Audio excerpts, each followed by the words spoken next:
네, 자기 의지와 상관없이 특정 행동이나 소리를 반복하는 것을 틱장애라고 합니다. 요즘 이런 틱장애를 앓는 아이들이 부쩍 늘어났습니다. 네, 이 틱장애는 새학기가 되면 증상이 심해지기 때문에 겨울방학이 치료의 적기라고 합니다. 건강 365입니다. 새해 소망으로 가족의 건강을 꼽는 분들이 많죠. 그런데 아이가 이유 없이 손을 떨거나 소리를 낸다면 잘 살피셔야 합니다. 버릇이 아닌 병일 수도 있습니다. 눈을 깜빡이거나 킁킁하는 헛기침 소리를 내면 버릇이라고 생각하기가 쉽습니다.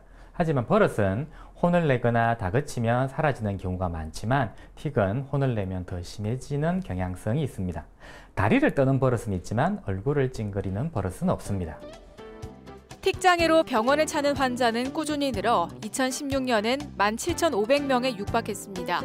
성별로는 남성이, 연령별로는 20세 미만 환자가 압도적으로 많았는데요.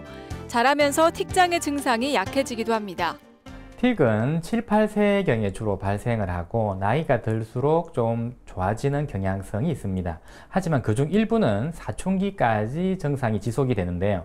사춘기까지 틱이 지속이 된다면 성인 틱이 될 가능성이 좀 높습니다.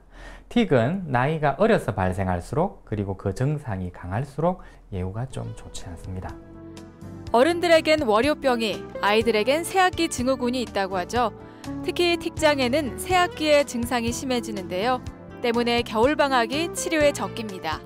그 원인을 땀을 지나치게 많이 내어서 생긴 원인이라고 설명하고 있습니다. 하지만 현대에서는 뇌의 과잉 흥분성이 주된 원인입니다. 그러므로 뇌의 과잉 흥분성을 조절하는 한약과 생기능 자기조절 훈련, 그리고 균형 훈련 등을 병행하면 좋은 효과를 거둘 수 있습니다.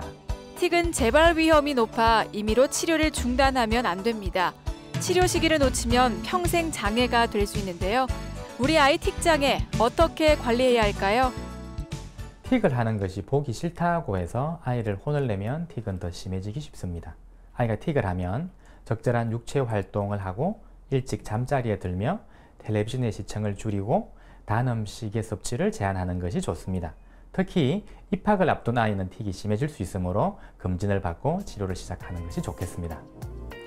틱은 유독 남학생에게 많지만 여학생에게 발병할 경우 예후가 훨씬 좋지 않습니다. 타인의 시선을 끌 정도로 틱 증상이 심하거나 3개월 이상 지속됐다면 새학기 전에 치료에 나서보시죠. 건강365였습니다.